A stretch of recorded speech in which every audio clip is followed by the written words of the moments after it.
एक सज्जन एक संत के पास आया। उसने संत को प्रणाम किया और कहने लगा कि हे बाबा जी, मैं बहुत गरीब हूं और बहुत परेशान रहता हूं। आप कुछ ऐसा करो जिससे मेरी गरीबी दूर हो जाए और मैं प्रसन्न हो जाऊं, मेरा जीवन चलने लगे। तो संत ने कहा कि तू चिंता मत कर, मैं तुझे एक मणि देता हूं। तो ये मणि ले जा और ये मणि ले जाकर तो जिस भी लोहे में छुएगा ना, वो लोहा सोना बन जाएगा। अब जैसे सज्जन को कहा, सज्जन पूरे खुश, कहने लगे लोहा सोना बन जाएगा और पूरे खुश हो गए।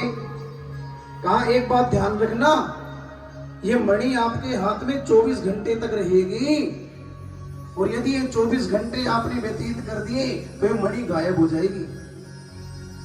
अब ये सज्जन तुरंत भागता हुआ गया। कहां गया? सबसे पहले गया कबाड़ी की दुकान पर। सोचा कबाड़ी की दुकान पर जाऊंगा, लोहा सस्ता मिलेगा, सस्ता लोहा खरीदूंगा, मणि छुआ दूंगा तो लोहा सोना बन जाएगा। सस्ते में खरीदूंगा, सोना बना लूंगा, मेरे पास बहुत सारा सोना हो जाएगा। कबाड़ी की दुकान पर गया और कहा कि भाई लोहा कितने का है? अब वो कहने लगा लोहा 40 रुपए किलो है, ले लो। उसने कहा अच्छा, थोड़ा सस्ते में नहीं मिल जाएगा? और कम में दो ना। उन्होंने कहा और कम में चाहिए, कहीं और से जाके लो। सुबह से शाम हो गई, कभी इस दुकान पर, कभी उस दुकान पर, कभी उस दुकान पर, वो लोहा ही नहीं खरीद पाया। और जब 24 घंटे व्यतीत हो गए ना, तो मणि ही हाथ से गायब हो गई। और देखो ऐसे ही हमारा जीवन है।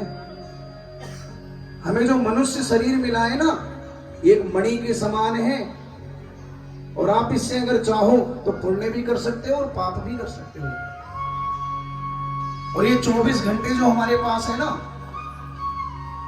इसमें से आप जितना सोना उत्पन्न करना चाहो उतना सोना उत्पन्न कर सकते हो। और वो सोना कैसे उत्पन्न होगा? जब आप शिव महापुराण कथा सुनोगे आपको पुण्य मिलेगा। भागवत कथा सुनोगे पुण्य मिलेगा। पुण्य कार्य करके आप